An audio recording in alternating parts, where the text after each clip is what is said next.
हाँ जी, good morning everyone. चलिए आज हम शुरू करते हैं अपना अगला टॉपिक जिसका नाम है सर्ड्स एंड इंडाइसिस। ये आपके लिए एक नया टॉपिक होगा और इस टाइप के क्वेश्चन आप बहुत सारे देखेंगे आपके पेपर के अंदर, ठीक है।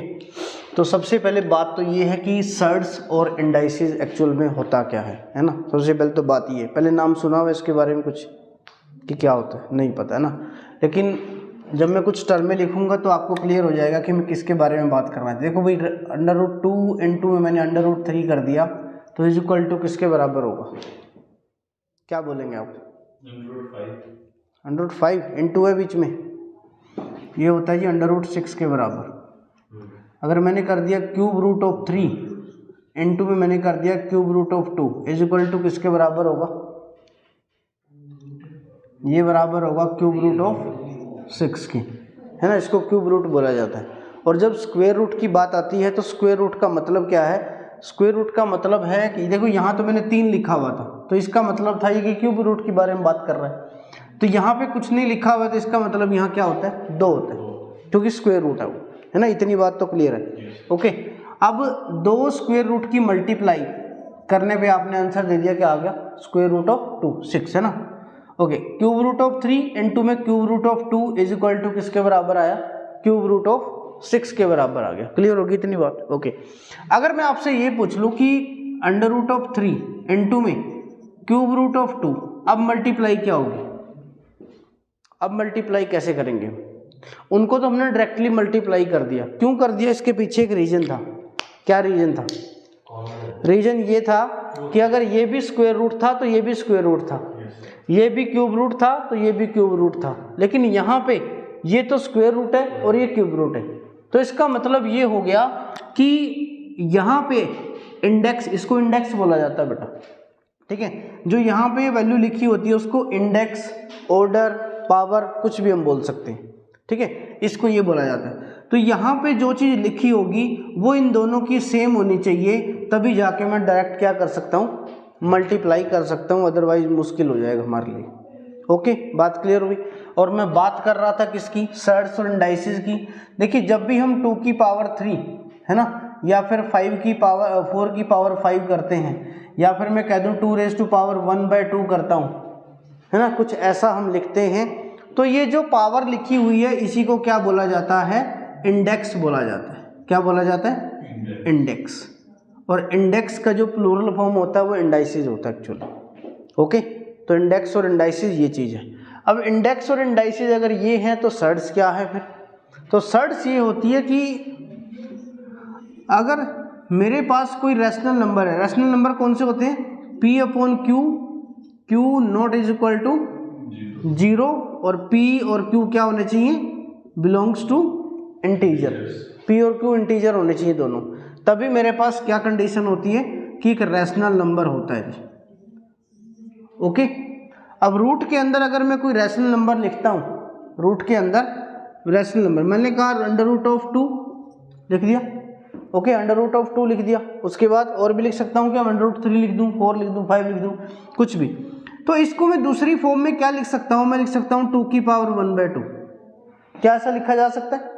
क्योंकि ये स्क्वायर रूट है और स्क्वायर रूट को जब खोलते हैं तो पावर क्या चली जाती है? 1/2 चली जाती है। अगर ये क्यूब रूट होता तो इसका 2 की पावर में क्या लिखा जाता? 1/3। अगर ये क्वाड रूट होता तो 2 की पावर में 1/4 चला जाता, है ना। अगर ये पेंटा रूट होता तो क्या होता? 2 की पावर में 1/5 हो जाता। मतलब ये है कहने का मेरा यहाँ से कि जो यहाँ पे लिखा होता है इस रूट का ऑर्डर, इंडेक्स की अगर बात की जाए तो ये जो लिखा होता है ये पावर में जाके क्या बन जाता है? 1 के डिवाइड में आता है जी। इतनी बात क्लियर हुई, ठीक है। अब सर्ड्स क्या है? सर्ड्स, इसको सर्ड्स बोलते हैं। जब हम रूट की फॉर्म में किसी को लिखते हैं ये सारी हमारी क्या कहलाती हैं? सर्ड्स कहलाती हैं। और इंडेक्स आपने देख लिया कि पावर या फिर इंडेक्स, इंडाइसिस कुछ भी उसको बोला जाए, वो हमारे पास क्या होती है? इंडाइसिस होती है। और सर्ड्स क्या होती है? जब रूट के अंदर कोई नंबर आपका लिखा जाता है या फिर रैशनल नंबर बोल सकते हैं हम, ठीक है। तो कोई भी नंबर हम लिखते हैं रूट के अंदर तो वो मेरे पास क्या कहलाता है? सर्ड्स कहलाती हैं भाई। इतनी बात शायद क्लियर हो गई होगी, है ना। ये सिर्फ डेफिनेशन थी कि व्हाट इज द सर्ट्स। अब इसके कुछ रूल हैं, कुछ प्रॉपर्टीज़ हैं जिनके बिहाफ पे हम क्वेश्चनों को सॉल्व करते हैं, ठीक है। सबसे बड़ी बात तो ये, ठीक है। तो उसको लिखते हैं पहले कि इसके रूल क्या क्या होंगे, और इसको मल्टीप्लाई करना भी सीखेंगे कि इसको कैसे मल्टीप्लाई किया जाएगा कि ये क्यूब रूट हो एक स्क्वायर रूट हो तो उन दोनों को किस प्रकार से हम मल्टीप्लाई करेंगे, ठीक है जी। तो अगर मैं रूल की बात करता हूँ सर्ट्स और इंडाइसिस के, सबसे पहला जो रूल होता है वो मैं ये कह सकता हूँ कि a की पावर अगर m है इनटू में a की पावर अगर n है तो इज इक्वल टू जो होता है वो a की पावर m प्लस n के बराबर होता है, क्योंकि बेस अगर बराबर होते हैं तो पावर ऐड हो जाती हैं, ठीक है जी। तो सेकंड हमारे पास रूल क्या कहलाता है, ये कहलाता है कि a की पावर m है डिवाइडेड बाय b की पावर m है, तो अगर मैं सीधा a बाय b उसकी होल पावर m भी लिख सकता हूँ, ओके, ठीक है जी। तीसरा रूल ये कहता है कि a की पावर m है अपॉन में a की पावर n अगर होगा तो इज इक्वल टू a की पावर m माइनस n इसको लिखा जा सकता है, ठीक है जी। थर्ड प्रॉपर्टी आपके पास क्या है, ये वाली होगी, ओके। नंबर 4 प्रॉपर्टी क्या कहती है कि a raise to power m उस whole raise to power n is equal to किसके बराबर होता है, a की पावर m इनटू में n के बराबर होता है, ठीक है। तो पावर ना बेस की मल्टीप्लाई हमारे पास हो जाती हैं, इस तरह से हम इसको लिखते हैं, ओके। चलिए पांचवी प्रॉपर्टी क्या कहती है, कहती है कि a into b whole raise to power n है, a into b whole raise to power n है, तो इसको लिख सकता हूँ a की पावर n इंटू बी की पावर n भी लिखा जा सकता है, मतलब ये सेम रिजल्ट देगा आपको, ठीक है, क्लियर। ये कुछ बेसिक से रूल होते हैं, वैसे तो बहुत सारी प्रॉपर्टी होती हैं बट बाकियों को याद करने की ज़्यादा जरूरत नहीं है, जिनका हमारे पास यूज़ होगा तो उन्हीं प्रॉपर्टीज़ को हम यूज़ करेंगे, याद रखेंगे ये सारी चीज़ें। कुछ बातें आपको पहले भी पता है इसके बारे में मेरे ख्याल से, है ना, कि ये बेसिक चीज़ें हैं सारी की सारी जो सर्ट्स के अंदर काम आती हैं आपकी, ओके। इसके बाद हम कॉन्सेप्ट के ऊपर आते हैं कि how to multiply the root and cube root into square root, ये सारी चीज़ें आपको पता लगे कि सर्ट्स क्या हैं। सर्ट्स वो चीज़ होती है जब हमारे पास रूट में कोई वैल्यू लिखी जाती है, वो हमारे पास सर्ट्स होती है, ठीक है। अब क्वेश्चन पे आते हैं दोबारा से। क्वेश्चन ये है कि सबसे पहला तो यही है कि अंडर रूट ऑफ 2 इनटू में अंडर रूट ऑफ 3, आंसर क्या देंगे आप लोग मुझे, अंडर रूट ऑफ 6 देंगे, ठीक है, क्लियर होगी बात। उसके बाद नंबर 2 मैंने अगर लिखा क्यूब रूट ऑफ 2 इनटू में cube root of 3 is equal to होगा cube root of 6, cube root of 6 होगा, ओके जी। उसके बाद क्वेश्चन नंबर 3 हम चेंज कर रहे हैं, स्क्वायर रूट ऑफ 3 इनटू में cube root of 2 is equal to किसके बराबर होगा, ये आपको बताना है। अभी आपने ये बात सीखी है कि जब भी मैं डायरेक्टली मल्टीप्लाई करना चाहता हूँ दो सर्ट्स को, तो मल्टीप्लाई करने के लिए जो मेरा इंडेक्स है वो मेरा सेम होना चाहिए, है ना। बट यहाँ पे हम देख पा रहे हैं कि हमारा जो इंडेक्स है वो सेम नहीं है एक्चुअली, है ना, सेम नहीं है ना। तो उसको सेम हमें करना पड़ेगा। एक छोटा सा अप्रोच होता है, उस अप्रोच को पहले सीख लो, उसके बाद हम डायरेक्ट वैल्यू को पुट करेंगे। अप्रोच क्या है, क्या आप इसको जानते हैं कि अगर मैं इसको ओपन करूं कि 3 रेज टू पावर 1/2 बोला जाएगा ये, ठीक है जी, इनटू मैंने कहा 2 रेज टू पावर 1/3 बोला जाएगा, क्लियर होगी बात, ओके। अब आपको ये पता है कि जो 1 के डिवाइड में आता है ना वही यहाँ पे लिखा जाता है, ये तो बात सच है। तो क्यों ना मैं 1 के डिवाइड वाले वैल्यू को मैं क्या कर दूं, इक्वल कर दूं। कैसे करें इक्वल, अब क्या मैं 3 की पावर 1/2 को 3 से मल्टीप्लाई और 3 से डिवाइड कर सकता हूं, कोई फर्क पड़ेगा, कोई फर्क नहीं पड़ेगा, क्योंकि उसी नंबर से गुणा किया उसी नंबर से डिवाइड किया, okay. Into 2 raise to power 1/3 है, इनटू में 2 कर दिया, डिवाइड बाय 2 कर दिया।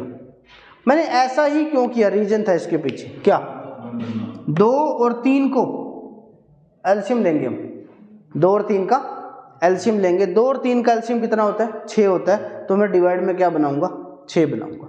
अब देखिए जरा, इसको क्या मैं लिख सकता हूँ भाई 3/6 मल्टीप्लाई कर दिया, इनटू क्या लिख सकता हूँ इसको 2/6 लिख सकते हैं। अभी अभी हमने एक प्रॉपर्टी पढ़ी है कि 3 की पावर 3 उसकी होल पावर 1/6। देखो जरा कहाँ थी वो, यही थी ना, पावर पावर मल्टीप्लाई हो जाती है दोबारा से, फिर वही 3/6 बनाएगा। इनटू 2 की पावर में 2 होल रेज टू पावर 1/6, ये हो जाएगी बात एक। ठीक है, क्लियर होगी? ओके जी। 3 की पावर 3 बताइए कितना होता है? 27 होता है क्या?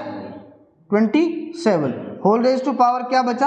1/6 इनटू 4 रेज टू पावर 1/6। अब आपको पता है कि 1 के डिवाइड में जो आता है वो कहाँ चला जाता है?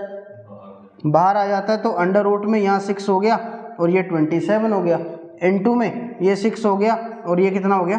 4 हो गया। तो अब मैं क्या डायरेक्ट मल्टीप्लाई कर सकता हूँ? डायरेक्ट मल्टीप्लाई हो सकती है। अब डायरेक्ट अगर मल्टीप्लाई होगी क्या होगा? 27 × 4 108। तो मैं इसका आंसर क्या दे दूंगा कि 6 √ 108 मेरा क्या होगा? इसका आंसर होगा जब मैं इस क्वेश्चन की मल्टीप्लाई करता हूँ। ओके, तो ये बात आपको समझनी है। ठीक है, इसको एक बार नोट कर लीजिए आप लोग।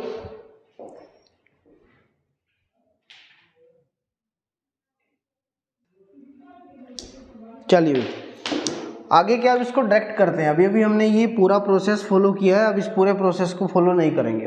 ठीक है, अभी अभी आपने ये लिखा था कि √3 इनटू में √2। ओके, इसको डायरेक्ट पुट करते हैं। कैसे करेंगे कि देखो यहाँ 3 है, यहाँ पे 2 है, हमें क्या करना है? इनका एलसीएम। इनका एलसीएम कितना होगा? 6 होगा। ठीक है, तो मुझे यहाँ 6 बनाना है, तो मैं 2 को किससे गुणा करूँ कि 6 बन जाए? 3 से गुणा करना पड़ेगा। 3 से मैंने गुणा कर दिया, और जब 3 से गुणा करूंगा और 3 के इसकी पावर में भी लिखूंगा मैं साथ में, क्योंकि यहाँ भी तो ऐसे ही किया था। ये जो ऊपर आया था मल्टीप्लाई वाला, ये पावर में आया था।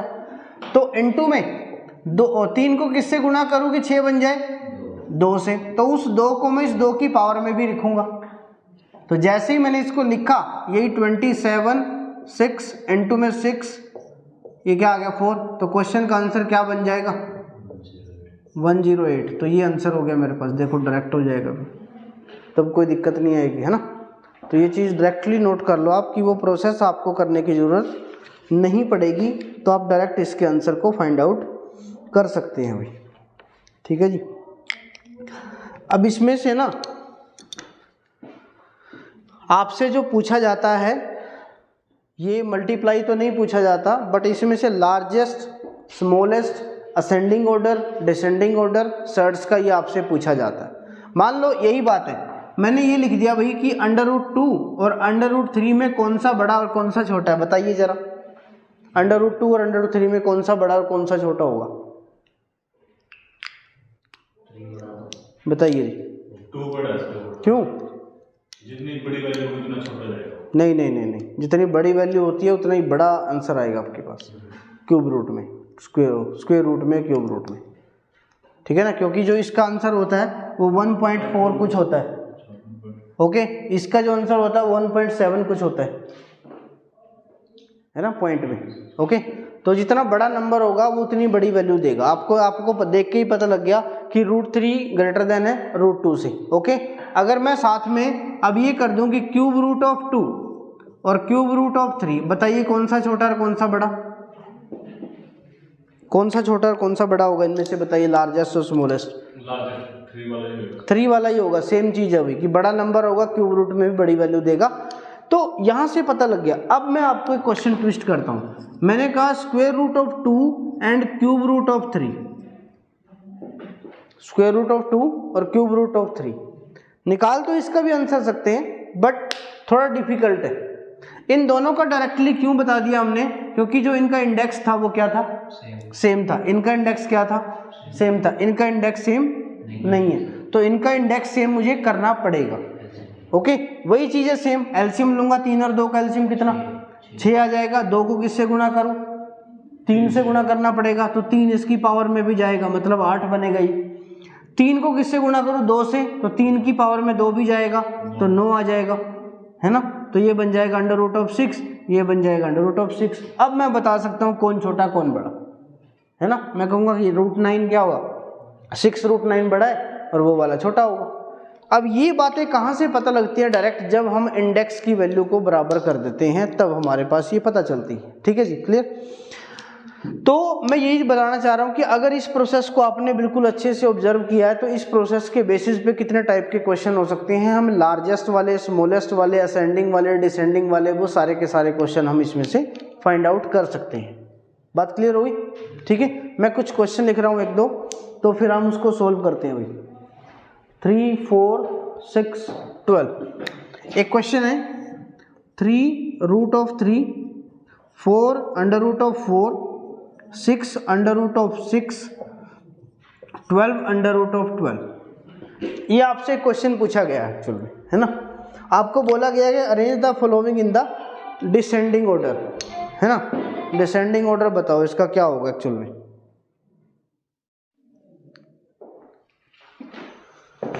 तो इस तरीके से हम इसको असेंडिंग और डिसेंडिंग ऑर्डर भी निकाल सकते हैं। सबसे बड़ा आपका ये आया होगा, उसके बाद ये, उसके बाद ये, है ना। क्योंकि क्या करना है, 12, 6, 4 और 3 का एलसीएम ले लेना है आपने। एलसीएम लेने के बाद 3 को मल्टीप्लाई करेंगे 4 से तो 3 की पावर भी 4 होगा। 4 को मल्टीप्लाई करेंगे 3 से तो 4 की पावर भी 3 होगी। 6 को 2 से गुणा करेंगे तो 6 की पावर भी 2 होगी। तो इसमें कुछ करना ही नहीं आपको, है ना। तो जब आप उसको सॉल्व कर लेंगे तो आपके पास आपका रिजल्ट मिल जाएगा कि वो असेंडिंग और डिसेंडिंग ऑर्डर कैसे होता है जी। ठीक है, क्लियर? ओके, ये आप अच्छे से बता सकते हैं। तो अगर मैं एक क्वेश्चन लिखता हूँ थोड़ा सा चेंज करने के बाद कि इंडेक्स आपको देता हूँ और इंडेक्स के बेसिस पे आप मुझे बताइए कि लार्जेस्ट कौन सा है, स्मॉलेस्ट कौन सा होता है, तो उसके हिसाब से हम समझते हैं जी। 2⁵350, 2⁵350 350, ओके जी। 5⁻200, 5⁻200, और थर्ड आपके पास है 3⁻300, 3⁻300, 4⁻250। और मैं आपसे पूछ रहा हूँ इसके अंदर कि असेंडिंग और डिसेंडिंग ऑर्डर बताइए ना, डिसेंडिंग ऑर्डर या असेंडिंग ऑर्डर कैसा होगा। तो आप किस प्रकार से इसको देखेंगे भी, ओके, किस पॉइंट ऑफ व्यू से इस क्वेश्चन को सोल्व करने का ट्राई करेंगे आप कैसे बताएंगे कि कौन सा छोटा है कौन सा बड़ा है, क्या कैसे सीक्वेंस रहेगा। ये तो सर्च वाला था, ठीक है, पता लग गया हमें। अब इसको सॉल्व करने का तरीका क्या है, अप्रोच क्या, सब आपको पता है। अगर मैं एक छोटी सी बात लिखता हूँ ना, मैंने लिख दिया 2⁻7, ओके, और मैंने लिख दिया 3⁻7, ओके, मैंने लिखा 4⁻7, मैंने लिख दिया 8⁻7, ओके। तो आपको अगर मैं पूछूं कि कौन छोटा कौन बड़ा, तो आप आसानी से बता पाएंगे। क्या रीजन है कि आप बता पाए? पावर सेम है, ठीक है, बिल्कुल सही जवाब कि पावर सेम है, इसलिए आप लोगों ने इसको आइडेंटिफाई कर लिया। तो क्या इसमें अभी मैं पावर को सेम कर सकता हूँ? जी हाँ, 350, 200, 300 और 250 का क्या ले लीजिए, HCF ले लीजिए। एक सबसे बड़ा नंबर जो इनको डिवाइड करता हूँ, 50 सबसे बड़ा क्या है, 50 होगा। तो 2⁻, मैंने क्या कर दिया 7, होल⁻, कितना कर दिया 50। क्या इसकी मल्टीप्लाई करूंगा तो दोबारा से ये मिलेगा मुझे, मिलेगा जी। 5⁻4, होल⁻, 50, है ना, तो ये 200 हो जाएगा। उसके बाद 3⁻, कितना करें 6 कर दे, होल⁻, कितना हो जाएगा 50। उसके बाद 4⁻5 कर दो, होल⁻, कितना कर दो 50। अब मैंने पावर को बराबर कर दिया सबको, है ना। अब आप पहचान पाएंगे 2⁻7 कितना होता है जी 128⁻50, 5⁻4 कितना होता है 625 डिवाइड बाय 4⁻50, 3⁻6 कितना होता है 729, होल⁻50, और ये कितना होता है 1024⁻50, कुछ ऐसा होता है, ओके। अब आपको पता लग गया कि कौन छोटा कौन बड़ा, क्योंकि मेरी पावर क्या है, सारी की सारी सेम होती है, ठीक है ना। तो इस तरह के क्वेश्चन जब भी आएंगे आपको पहचानना पड़े तो पावर में से क्या ले लीजिए आप, HCF को बाहर निकाल लीजिए। उसी HCF को आपने पावर बना के रखना है, और पावर बना के रखते ही आपका क्वेश्चन का आंसर मिल जाएगा। अब आपसे लार्जेस्ट पूछे, स्मॉलेस्ट पूछे, असेंडिंग डिसेंडिंग कुछ भी पूछा जाए तो आप इसको आसानी से सॉल्व कर सकते हैं भाई।